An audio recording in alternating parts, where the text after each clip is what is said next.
Bienvenue au programme du certificat d'anglais.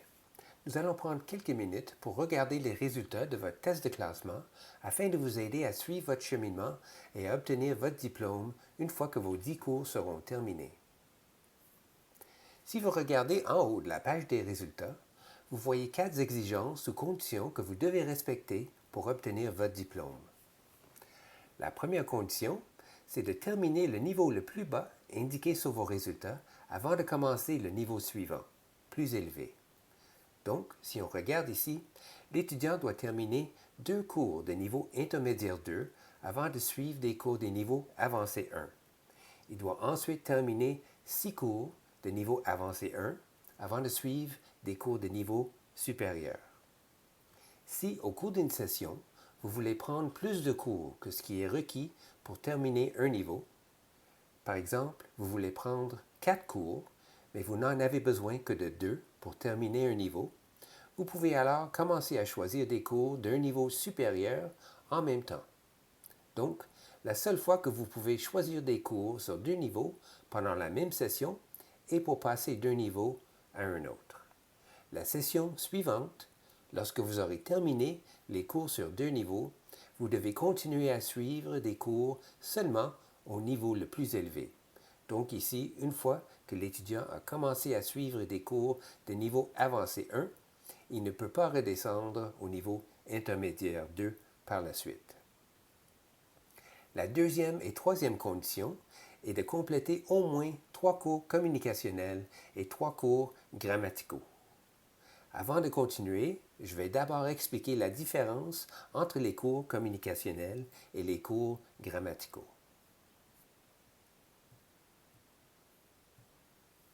Si on regarde ce tableau, on voit la plupart des cours que nous offrons en anglais à chaque niveau. Dans la rangée du milieu, on voit les 4 compétences linguistiques de base. Et pour chaque compétence individuelle, nous offrons 2 cours différents. En haut du tableau, on voit tous les cours communicationnels. Ces cours sont axés sur l'expression et l'organisation des idées.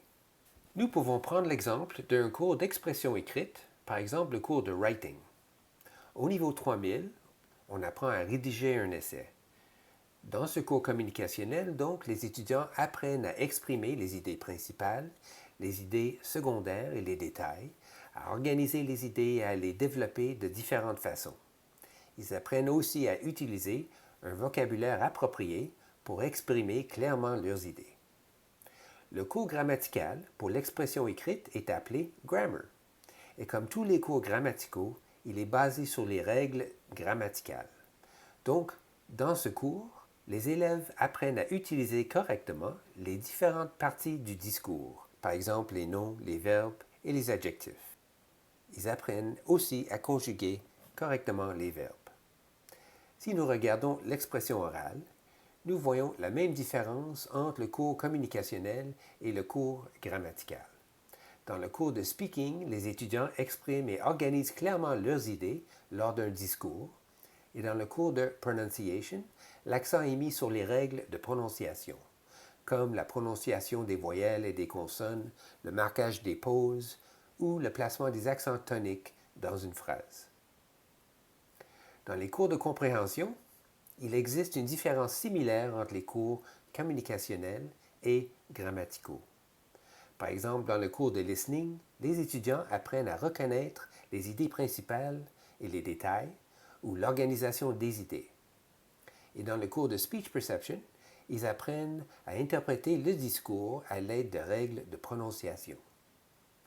Une chose importante à retenir est que, puisque nos programmes séparent les approches grammaticales des approches communicationnelles, les élèves n'apprendront pas la prononciation dans un cours de speaking. Et ils n'apprendront pas la conjugaison dans un cours de writing. Si nous regardons les autres rangées du tableau, nous pouvons voir les cours de compétences combinés. Ces cours, pour la plupart, combinent 2 compétences linguistiques ou plus à partir de la même approche. Par exemple, le cours de Speech Perception and Pronunciation Skills, comme son nom l'indique, est une combinaison des 2 compétences grammaticales individuelles. Parfois, un cours de compétences combinées peut être plus qu'une simple addition des compétences individuelles. Si on regarde le cours de conversation, en raison de l'interaction sociale, il est plus qu'une simple combinaison de listening et speaking. Mais il est souvent utile de penser au cours de compétences combinées de cette façon. Donc, si on retourne au test de classement, on voit qu'il faut avoir pris 3 cours de chaque approche. Ça, c'est sur l'ensemble du certificat, donc pour tous les niveaux à la fin de tous vos cours. La plupart des étudiants parviennent à prendre 3 cours de chaque approche sans trop y penser. Mais c'est bon de garder un œil dessus pour ne pas avoir à prendre des cours supplémentaires pour obtenir votre diplôme. La dernière condition, c'est de prendre 2 cours de culture. Selon vos résultats, vous pouvez avoir le choix entre des cours de culture au niveau 3000 et au niveau 4000. Si vous êtes classé au niveau intermédiaire 1, vous devez probablement attendre une session jusqu'à ce que vous atteigniez le niveau 3000 pour commencer vos 2 cours de culture. Alors, voilà comment interpréter vos résultats du test de classement et faire votre choix de cours tout en respectant votre cheminement personnel.